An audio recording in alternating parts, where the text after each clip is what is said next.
Dukkha patta sani dukkha hontu sabbe vipanino. Dukkha patta rogantara kalpa satantara kalpa. Dubhikhantara kalpa dima patit vaira. Dukkale grasta bhairehika sabbe vipanino. Sampurna bhayga satva prani haru. Nidukha sa dukha rahit bhayko va dukha na bhayko pani hontu bhavantu bhai bhaksho saju bhaya pata raja bhaya chora bhaya agi bhaya udaka bhaya adi ka karanle भयभीत भइरहेका सबै विपानीनो सम्पूर्ण भएका सत्व प्राणीहरू निर्भया छ भयरहित भएको वा भय नभएको पनि हन्तु भवन्तु भइबक्सोस् हजुर शोकपत्ता ज्ञाति व्यासन रोग व्यासन भोग व्यासन आदि व्यासन धर्म का कारणले शोकाकुल भइरहेका सबै विपानीनो सम्पूर्ण भएका सत्व प्राणीहरू निशोका छ शोकरहित भएको वा शोक नभएको पनि हन्तु भवन्तु भइबक्सोस् हजुर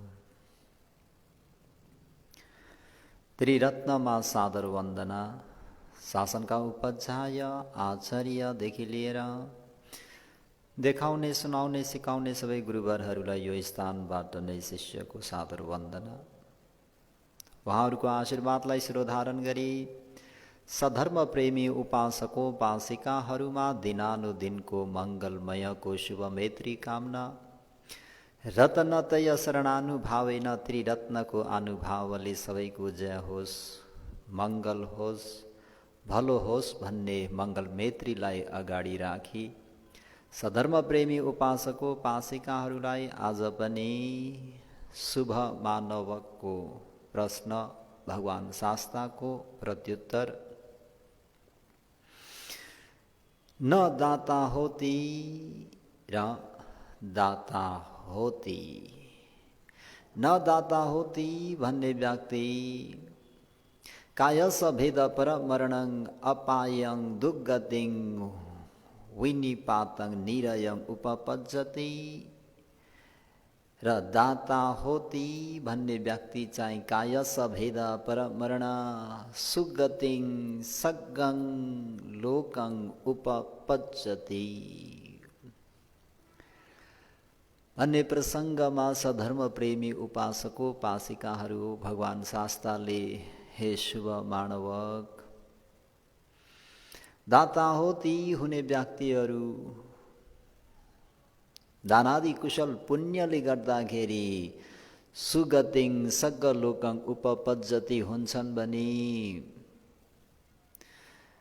नोचिकायस भेदा पर मरणं सुगति सग्गलोकं उपपज्जति यदि कारणवश मृत्यु पश्चात देवलोकमा उत्पन्न भएनन् भने र सच्चे मनुष्यत्वं आगच्छति यदि मनुष्य भएर फेरि आए भने पनि के हुन्छन् अड्डोच होती महाधनोच महाभोगो धनीमानी भएको पनि होती हुन्छ महाधनोच धेरै धन सम्पत्ति भएको पनि होती हुन्छ महाभोगोच महान ऐश्वर्यशाली भएको पनि होती हुन्छ महान वैभव सम्पत्ति भएको हुन्छ त सद्धर्म प्रेमीहरू हो दाता होती हुन नित्यन्त आवश्यकता छ दान भनेको कुरा बडा गजबको छ दिनु मद्दत गर्नु हेल्प गर्नु त्यो पुण्य प्राणीहरूलाई फेरि पनि सुगतिमा पुर्याइदिने प्रसङ्ग आज गोपाल भने एक व्यक्तिको प्रसङ्गलाई थोरै सवर्ण गरिहेरौँ। एक समय छ भाग्यले परिपूर्ण भई बक्सेका देव ब्रह्म मनुष्यहरूका शास्ता गुरु आचार्य भई बक्सेका भगवान शास्ता राजगिर स्थित वेलुवन कलन्दक निवापे भन्ने वेलुवन बिहारमा 4 एरिया पद कुशलपूर्वक बिहार लिई बक्सनु भएको समयमा राजगिरवासी एक गोपालक भनेको कबवाई, गोठालो, गाईहरूको रक्षा गर्ने, गाईहरूलाई हेर्ने व्यक्तिलाई गोपाल बिहानको खानाको निमित्त एक कुलमास भन्ने त्यो भोजन चाहिँ एउटा कुनै चिज वस्तुमा पोको पारी नगरबाट निस्की गाईहरू चराउने क्रममा गौचरमा गाईहरू सँगसँगै गाईहरूलाई रेखदेख गर्दै जान्छन्। त्यस बखत रिद्धि शक्तिमा एतत् अग्र भन्ने बित्तिकै सबैलाई अवगत भयो। महामौदगल्यान स्त्रीले आफ्नो मनले, आफ्नो रिद्धिले, आफ्नो शक्तिले त्यो गोपालकको भविष्यलाई हेर्नुहुन्छ। आफ्नो मनले, आफ्नो चित्तले, आफ्नो रिद्धिले त्यो व्यक्तिलाई हेर्दाखेरि त्यो व्यक्ति केही समयमा अब मृत्यु हुन्छ, मर्नेछ भन्ने कुरा भन्तेजीले देख्नुहुन्छ। त्यसरी देख्दाखेरि त्यो गोपालकमा भन्तेजीको एउटा दया करुणाको मूल फुटेर आउँछ। मैले उसलाई कसरी उद्धार गरौँ, उसले जीवनमा के गरेको छ, कुनै सुगति जाने कुनै कारण छन् कि भनेर हेर्दाखेरि पनि देख्नुहुन्न। त म उसको एउटा आधार भरोसा भइदिनुपर्छ भन्ने मनमा राखेर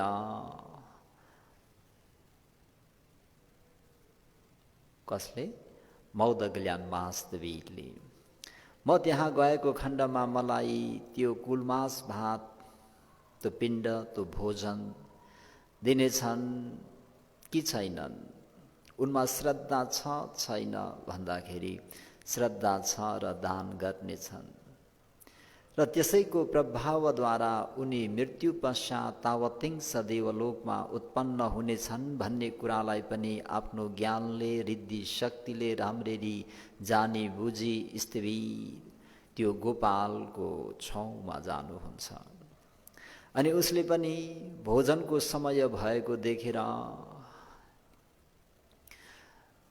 त्यो कुलमास भोजन पिण्ड दिने इच्छा चाहिँ उनले पनि जाहेर गर्छन्।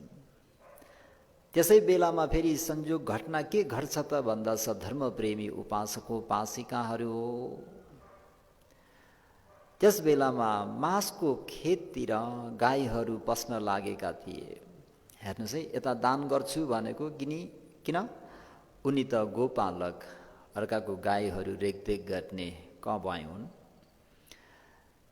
त यता दान गर्छु भन्दाखेरि उता गाईहरू पनि अर्काको खेतीतर्फ पस्न लागे। अनि उनले त्यो मौकामा चाहिँ सोच्छन्, विचिन्तेति, चिन्तन मनन गर्छन्, मासको खेतभित्र पस्न लागेको गाईहरूलाई नै दबाउँ कि स्थिवीरलाई नै यो कुलमास भोजन पिण्ड नै दान गरौँ? पहिला के गरौँ? उनको मनमा कुरा चल्यो। अनि फेरि उनलाई यस्तो पनि लाग्यो कि सधर्म प्रेमी उपासकोपासिकाहरू, मासको मालिकले चाहे मलाई जेसुकै गरून्, काटे पनि काटुन्, मारे पनि मारुन्, जुनसुकै दण्ड दिउन्, स्थिवीर चाहिँ यहाँबाट उम्किनुभयो, जानुभयो, गएको खण्डमा मैले स्थिवीरलाई दान दिन सक्ने छैन। अरे त्यो गोपालको मनमा भएको चिन्तन मनन है। त्यो मासको त्यो खेतीको साउले मलाई जेसुकै गरोस्, तर स्थिवीर चाहिँ यहाँबाट अगाडि बढ्नुभयो र गइहाल्नुभयो, म चाहिँ गाई धपाउनतिर लागेँ र स्थिवीर चाहिँ यहाँबाट जानुभयो भने त फेरि दान दिन त पाउने छैन। अत सर्वप्रथम म स्थिवीरलाई नै यो कुलमास भोजन अर्पण गर्नेछु, दान गर्नेछु, चढाउनेछु भन्ने त्यो कल्पना भयो रे। बडा कल्याणकारी चिन्तन मनन, पहिला अर्कालाई सहयोग गर्ने रे। यदि दृढ निश्चय गरी त्यो गोपालकले मौदगल्यान वास्तविकलाई कुलमास भोजन दान गर्नुहुन्छ, अर्पण गर्नुहुन्छ, चढाउनुहुन्छ, स्थिवीरले पनि अनुकम्पा राखी कुलमास भोजन, अब गोपालहरूको भोजन कस्तो होला सधर्म प्रेमी उपासक उपासिकाहरू, त्यो पनि कुनै कपडामा कुनै केही चिजमा पोको पारेर ल्याइएको। त्यही भएर सधर्म प्रेमी उपासक उपासिकाहरूले आफ्नो घर दैलोमा आफ्नो नगरमा आउनुभएका भिक्षु भन्ते भिक्षामा आउनुभएकाहरूलाई देख्दा प्रसन्न हुनुहोस्। ओहो, हामीहरूको लाभ, हामीहरूको सुलाभ। वास्तवमा अहिले मौदगल्यान वास्तविक लिन भन्दा पनि त्यो गोपालकलाई उद्धार गर्न जाँदै हुनुहुन्छ। किन अब उसको केही क्षणमा मृत्यु हुन्छ, उनको सुगति जाने कुनै कारण छैन। र यदि म प्रति चाहिँ मन प्रसन्न गरेर उनले आफूले खाने त्यो भोजन चाहिँ दान गरिदिएको खण्डमा तावतिंश देवलोकमा उत्पन्न हुन सक्ने एउटा भविष्य उज्जवल हुने कुरा चाहिँ ठुलो लक्ष्य लिएर चाहिँ ठुलो दया करुणा राखेर चाहिँ त्यो गोठाले गोचर भएको त्यो ठाउँतर्फ जानुभएको। त जे होस्, अनुकम्पा राखी कुलमास भोजन स्वीकार गरी बक्सिन्छ मौदगल्यान स्थिवीरले। अनि ऊ गाईहरू धमाउन राम्ररी बाटोमा नहेरिकन बेगले दगुर्दै जान्छ। किन? अर्काको खेतीतर्फ पसिसक्यो गाईहरू, उता फेरि दण्ड सजाय हुने पनि डर छ। त यसरी बेगले दौडेर जाँदा उसको खुट्टाले के हुन्छ त भन्दा एउटा सर्पलाई लत्याउन पुग्छन्, टेक्न पुग्छन् भनौँ। त्यतिखेर त्यो सर्प पनि अत्यन्त रिसाएर चाहिँ डसिदिन्छ। सद्धर्म प्रेमी उपासक उपासिकाहरू हेर्नुहोस् त है, यता दान गरेर उनी दगुरेर जाँदा बाटोमा के भयो? सर्पले डसिदियो।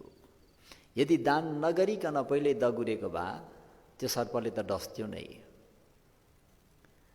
तर उनको गति राम्रो हुँदैनथ्यो। त्यही भएर एउटा आदर भरोसा भइदिनको निम्ति भन्तेजीले अनुकम्पा राखेर त्यहाँ जानुभएको कुरालाई नबिर्सिनुहोस्। सधर्म प्रेमी उपासक उपासिकाहरू, वास्तवमा धन सम्पत्तिको सार भनेको नै दान भनिन्छ। पञ्चानि वैरानि साधारण भावेन असारस धन सदानं नाम सारो। पञ्चानि वैरानि साधारण भावेन असारस इम सधन सदानं नाम सारो। असारस कुनै सार नभएको, खोक्रो भएको, धनं त्यो धन सम्पत्तिलाई किन सार छैन भन्यो त भन्दा पञ्चवैरी भन्ने वैरीको घेरामा छ। त्यो कतिखेर पनि तहस नहस हुन सक्छ। केले भन्दा सबैलाई अवगत छ। रजेही राजाले पनि अधिकरण गर्न सक्नुहुन्छ। चोरेही चोर डाकाले पनि हात हतियार देखेर गन देखाएर पनि लुट्न सक्छ। अघि आग लग्ने भएर पनि त्यो धन सम्पत्तिहरू खाक भएर जान सक्छ। उद्ध केही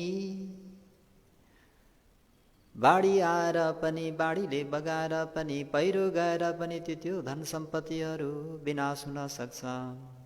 अपि यही दाय देही करुणा नभएका मूर्ख छोराछोरीहरूको कारणले पनि पुस्तौँ पुस्तादेखि कमाएर सञ्चय गरेर राखेका ती धन सम्पत्तिहरू मूर्ख छोराछोरीहरूले सबै तहस नहस गर्न सक्छन्। वास्तवमा त्यो कुनै सार नभएको त्यो धन सम्पत्तिको एकमात्र सार खोज्ने हो भने दानङ नाम सार हो। दिनु नै के हो त भन्दाखेरि सार हो। त सधर्म प्रेमी उपासक उपासिकाहरू हो। त अहिले यहाँ दुईटा घटना, पहिला दान दिन्छु भन्दाखेरि उनको एउटा सार भइदियो, अनि ती गाई वस्तुहरू धमाउँछु भनेर स्पिडमा दगुरेर जाँदाखेरि खुट्टामा के हुन्छ, सर्पले ढसिदिन्छ। है उता स्थिवीरले पनि ऊप्रति अनुकम्पा दया राखी त्यो गोपालोले देख्ने गरी एक ठाउँमा बसी उसले दान गरेको त्यो कुलमास भोजनलाई ग्रहण गरिदिनुहुन्छ। गाईहरू धपाएर फर्केर आउँदाखेरि स्थिवीरले कुलमास त्यो पिण्ड भोजन ग्रहण गरिरहनु भएको देखेर गोपालक अत्यन्त प्रफुल्लित हुन्छ, मुदित भई बक्सिन्छ कि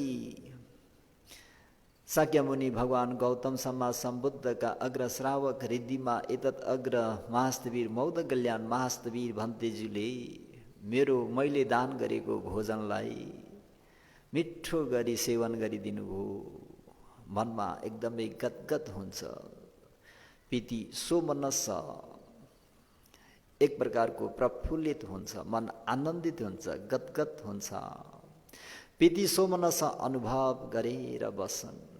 त्यसै बखत त्यो गोपालकको शरीरमा के हुन्छ, विषहरू फैलेर गई एकछिनमै उनको त्यहाँ मृत्यु हुन्छ। सधर्म प्रेमी उपासक उपासिकाहरू है, त्यो विषहरू फैलेर गयो नि त, शरीरमा समेत विष पुगी उही नै उसको मृत्यु हुन्छ। मृत्यु पश्चात तावतिंस देवलोकमा 12 योजन भएको कनक विमानमा उत्पन्न हुन्छन् रे सधर्म प्रेमी उपासक उपासिकाहरू। हेर्नुहोस् त, कुलमास भोजन पिण्डदान यतिका जीवनसम्म उनले गरेको त्यो पुण्य नदेख्दाखेरि भन्तेजी त्यो गोपालकको श्रद्धालाई जानेर देखेर बुझेर म त्यहाँ भिक्षामा जाने हो भने जम्का भेट हुन्छ र उनले दान गर्नेछन् र उनको केही क्षणमा मृत्यु हुनेछ, किन आयु संस्कार क्षीण भइसक्यो, सिद्धिसक्यो। त त्यो पुण्यले गर्दाखेरि मनमा पीति सोमनस उत्पन्न हुन्छ र त्यो पीति सोमनसलाई स्मरण गर्दा गर्दै उनको च्युति चित्त हुनेछ र प्रतिसन्धि चित्तमा फेरि के हुन्छ त भन्दा उपपति भवमा देवलोकमा उत्पन्न हुनेछन् भनेर यसरी करुणा राखेर चाहिँ जानुभएको। अहिले तावतिंस देवलोकमा त्यहाँ भवन 12 योजनको भवन कनक विमान उत्पन्न हुन्छ अरे, 12 योजनको। यो कुरा कसले चाहिँ फेरि भगवान शास्त्र समक्ष बिन्ती गर्नुहुन्छ त भन्दाखेरि अस्तिको उपदेशमा भने मौद कल्याण महास्तवीर भनेका देवाचारिका है, देवचारिका गर्दै हामीहरू विभिन्न ठाउँमा भ्रमण दिशाचारी गर्न गए जस्तै मौद कल्याण महास्तवीर आफ्नो रिद्धि शक्तिले देवचारिका गर्दै जानुभएको खण्डमा त्यहाँ त्यो विमान त्यो देवपुत्रलाई देखेर उहाँले प्रश्न गर्नुभएको कुराहरू धेरै समयसम्म उच्च विमानमा बस्ने, हातमा मालाका आभरणहरू पहिरन गर्ने, परिवार र यश सम्पत्ति विशाल भएका, देव विमानमा चन्द्रमा समान बसिरहेका देवतालाई देखेर मौद कल्याण महास्तवीरले यसरी सोध्ने गर्नुहुन्छ, त हे देवपुत्र हैन, तिम्रो दिव्य वर्णीको सुमधुर आवाज निस्किरहन्छ। शिक्षित तथा सुन्दर रूपधारिणी देवलोकमा बस्ने 64 देवकन्याहरू नाचगान गरी प्रमुदित भइरहेका छन्। हे देव, तिमी महानुभाव सम्पन्न देखिन्छौ, देवरिद्धि प्राप्त छौ, मनुष्य छँदा तिमीले के कस्तो पुण्य गर्यौ। देवैधिपत्तोसि महानुभावो मनुष्य भूतो किम काशी पुण्यं केनासी एवं जलितानुभावो वर्णो च ते सब दिशा पभासति। यही नै हो। हे देव, तिमी महानुभाव सम्पन्न देववृद्धि प्राप्त छौ, मनुष्य छँदा तिमीले के कस्ता पुण्य कार्यहरू गरेका थियौ, तिमी किन प्रभावशाली भएका छौ र तिम्रो शरीर वर्ण पनि सबै दिशातिर प्रकाशमान झज्जल्यमान भइरहेको छ भनेर यसरी सोध्नु हुँदाखेरि ती देवपुत्र पनि अतमनो अति प्रसन्न र मुदित भएर म मनुष्य लोकमा मनुष्य छँदा मैले अर्काको गाईहरू एकत्रित पारी रक्षा गर्थे, अथवा म गोपालक थिए।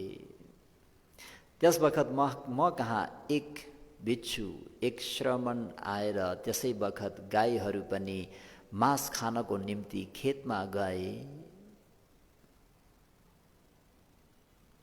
भन्थे। त्यस बखत मैले सोचे कि आज मैले दुवै काम एकैचोटि गर्नु परेको छ। दुवै काम भन्नाले खेतमा गएर गाई पहिला धपाउँ कि यता दान पहिला दिउँ।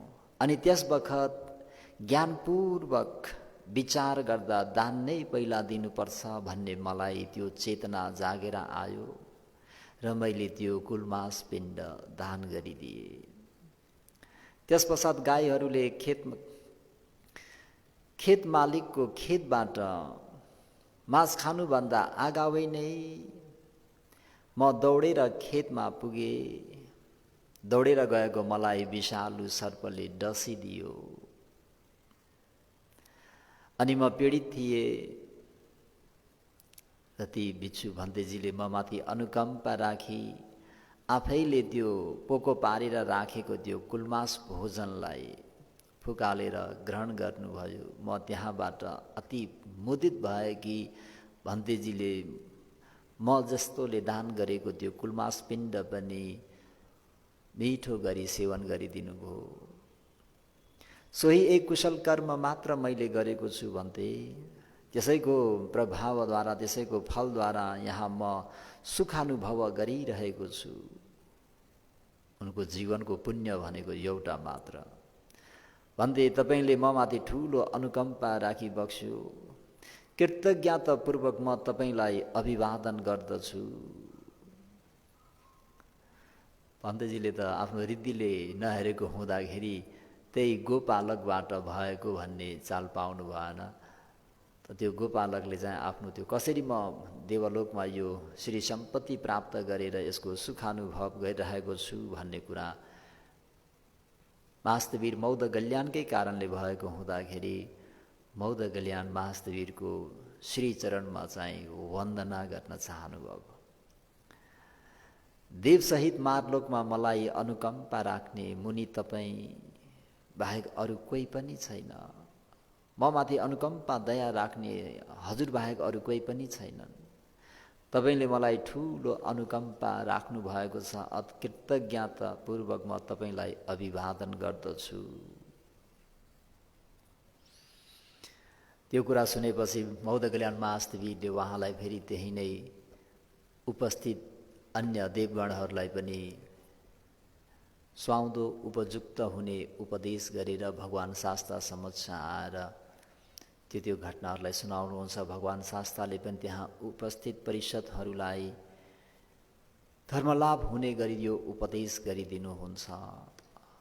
त सधर्मप्रेमी उपासक उपासिकाहरू दाता होती हुने व्यक्तिहरूको प्रसङ्ग त लामो हुन्छ।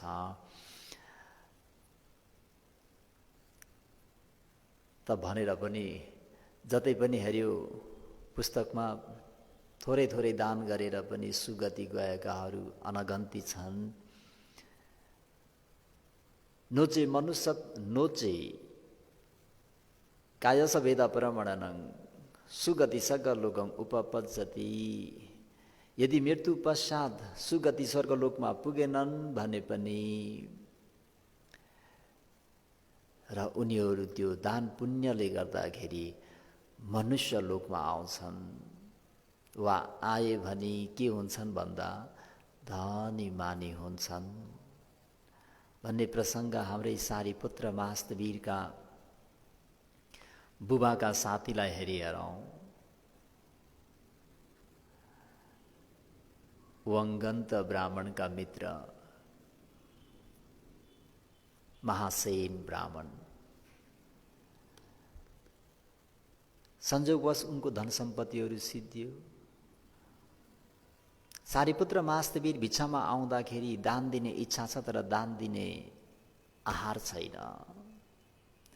लुक्नुहुन्थ्यो रे सधर्म प्रेमी उपासक उपासिकाहरू दान दिने कुरा नहुँदाखेरि। एक दिन संयोगवश कुनै ब्राह्मणले पाठ गर्न बोलाए र सारीपुत्रका बुबाका मित्र, बुबा समान महासेन ब्राह्मण पनि त्यो ब्राह्मणहरूको घर गृहमा गएर पाठ गरिदिनु भयो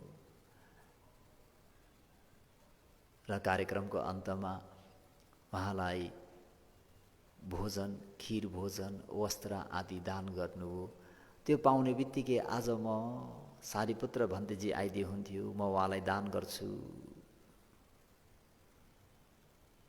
ठक्क भन्तेजी पनि उहाँप्रति अनुकम्पा दया राखेर उहाँलाई उद्धार गर्छु, उपकार गर्छु भनेर त्यो दिन भिक्षामा आउनु हुँदाखेरि ब्राह्मण अति प्रसन्न भएर भन्तेजीलाई घरभित्र आवाहन गरेर आसन बिछाएर आफूलाई प्राप्त भएको त्यो खिर भोजन भन्तेजीलाई दान गर्नुहुन्छ र साथै त्यो ब्राह्मणको पाठ गर्दाखेरि प्राप्त भएको वस्त्र पनि धर्मसेनापति सारीपुत्र महास्तवीरलाई नै अर्पण गर्नुहुन्छ। भन्ते हजुरहरूले जान्नुभएको ज्ञान मैले पनि जान्न पाऊँ, उनको प्रार्थना। आज मैले मेरो मित्रको छोरा भन्ते भगवान शास्त्रका अग्रश्रावक धर्म सेनापति महास्तवीरलाई दान गर्न पाए, सुख शोभनस मनमा गदगद।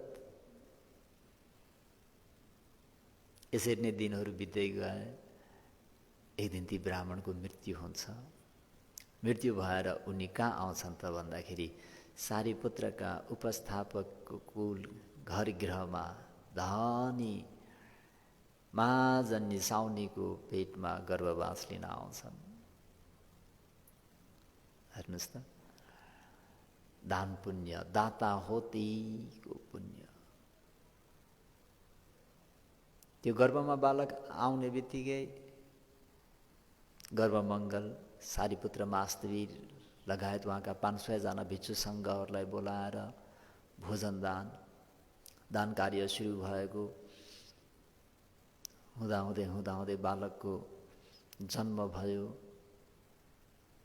बालकको जन्म पश्चात पनि सारीपुत्र महास्तवीरलाई नै आवाहन गरेर भिक्षु सङ्घहरूलाई भोजन दान, बालकलाई ओढ्न दिएको एकदमै मूल्यवान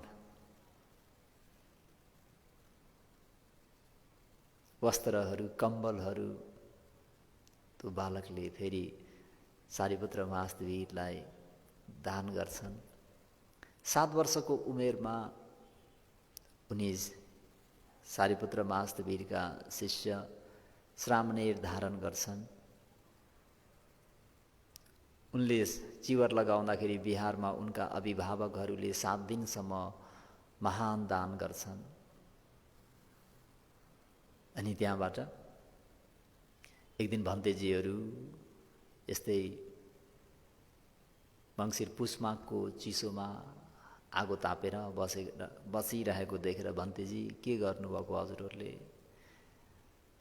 हाइसुक्कै कम्बल ओढेर बस्ने हो के अरे, कता बाहिर आगो तापेर बस्नुभएको, के गर्ने सामने? हामीमा त छैन भन्दाखेरि ल हिँड्नुहोस्, भोलि म उपलब्ध गराइदिन्छु भनेर सामने भिक्षामा जाँदाखेरि 1000 कम्बल र त्यस है एउटा एकपटकको दान पुण्यले एउटा बिउले कसरी फल दिन्छ भन्ने कुरा नि है। सानो एउटा बिउ रोप्छौँ, त्यहाँबाट हजारौँ फलहरू फलिरहे जस्तै अहिले एकपटक दान पुण्य गरेका महासेनले यता त्यस सामनेरको जीवनमा आएर त्यसरी कम्बल र त्यस एक दिन अनि फेरि पिण्डपातमा जाँदाखेरि सामनेर आउँदैछन् भन्दा सबैले आफ्नै छोरा भन्ते जस्तो सम्झिने, सबैले स्नेह गर्ने, सबैले दान गर्न चाहने। फेरि 1000 पिण्ड एकै दिनमा प्राप्त हुन्छ। पिण्ड पातिक त्यस कमल त्यस। अनि उनी बिहारमा हुँदाखेरि उनको दर्शनार्थ सबै आउने। आएपछि कुशल वार्ता गर्नु पर्यो, कुशल छेम कुरा गर्नु पर्यो। गर्दा गर्दै उनलाई अलिक डिस्टर्ब भयो जस्तो। म त एउटा गेरुवा वस्त्र धारण गरेर आएको, गृह त्यागेर आएको, त एकान्त सेवन गर्नुपर्छ। यसरी नै बसेँ भने त मैले आफ्नो शील समाधि प्रज्ञाको कार्य चाहिँ गर्न समय त्यति भएन भनेर अनि एक दिन आफ्नो गुरु उपाध्याय आचार्यसँग अनुमति लिएर टाढा एक पर्यन्त देशतर्फ लाग्छन्। त्यहाँ गएर एक्लै वनमा वनखण्डमा बसेर अरण्यमा बसेर चाहिँ ध्यान भावना आचरण गर्छन्। पहिल्यै वर्षवासमै उहाँ छेडा श्रावी पटी संविदा पत्त छेडा श्रावी हुन सफल हुन्छन्। इदम मे दानं निबानस पचयो होतु भनेर दान गर्नुभएको छ नि त। हजुरहरूले बुझ्नु भएको जाति जरा व्याधि मरणबाट मुक्त हुन भनेर यसरी चाहिँ मनन चिन्तन गरेर दान गर्नुभएको। यो चाहिँ सानो दानले पनि सुगति प्राप्त हुन सक्छ, थोरै दानले पनि सुगति प्राप्त हुन सक्छ। यदि सुगतिमा उत्पन्न भएनन् र मनुष्य लोकमा आएर जन्मे भने पनि ती व्यक्तिहरू धेरै धनी मानी भएका हुन्छन्, महान वैभव सम्पत्ति भएका हुन्छन्। र अनि यसरी शासनकालमा यसरी जम्का भेट हुँदाखेरि यसरी छेडा श्रावी हुनसम्म पनि पुरा गर्ने एउटा गुणधर्म पुरा गर्ने भनेको सबैलाई अवगत छ। भगवान शास्ताको पनि गुण पारमिता पुरा गर्ने क्रममा दान पारमी, मान्छेले भन्छन् दानबाट संसार लम्बिन्छ भनेर, होइन। दान गर्न जान्यो भने दानबाट के हुन्छ त भन्दा पुण्य पारमी बन्छ, दान पारमी बन्छ है। मार्ग ज्ञान फल ज्ञान प्राप्त गर्नको निम्ति पारमिता गुणधर्महरू 10 वटा देखाइएको छ। दान पारमी, शील पारमी, निखम्म पारमी, पञ्जा पारमी, वीर्य पारमी, सच्च पारमी, शान्ति पारमी, अधिष्ठान पारमी, मित्र पारमी र उपेक्षा पारमी। त यसरी नै गुणधर्महरू अभिवृद्धि गर्दै जानुपर्छ। त दाता होती हुने व्यक्ति चाहिँ सच्चै मनुष्य तङ आगच्छति। यदि मनुष्य भएर जन्मे भने के हुन्छन्? धनीमानी हुन्छन्। धनीमानी भइसकेपछि फेरि दान पुण्य शील पुण्य गर्न धेरै सहज हुन्छ। धन सम्पत्ति पर्याप्तमा छैन भने बिहार आउन, दान पुण्य गर्न, शील पालन गर्न, धर्म सवर्ण गर्न, ध्यान भावना गर्न गाह्रो पर्छ। किन? जीविको यापन गर्नको निम्ति बिहानदेखि साँझसम्म भागदौड गरिराख्नु पर्यो है। त्यसर्थ सधर्म प्रेमी उपासक उपासिकाहरू हो, आज यो किन चाहिँ प्राणीहरू अल्प भोग सम्पत्ति भएको, थोरै भोग सम्पत्ति भएको हुन्छन् र किन चाहिँ महान वैभव सम्पत्ति भएका हुन्छन् भन्ने प्रसङ्गलाई यतिमै समाप्त गरौँ। भवतु सब मङ्गलम, रखन्तु सब देवता, सब बुद्धानु धम्मानु सङ्घानु भावेन सदा सुखी भवन्तु ते। इदं मे पुण्यं आसवक्षयावहं होतु, निबानस पचयो होतु, सबे सता अनुमोदन्तु, सुखिता भवन्तु। साधु साधु साधु।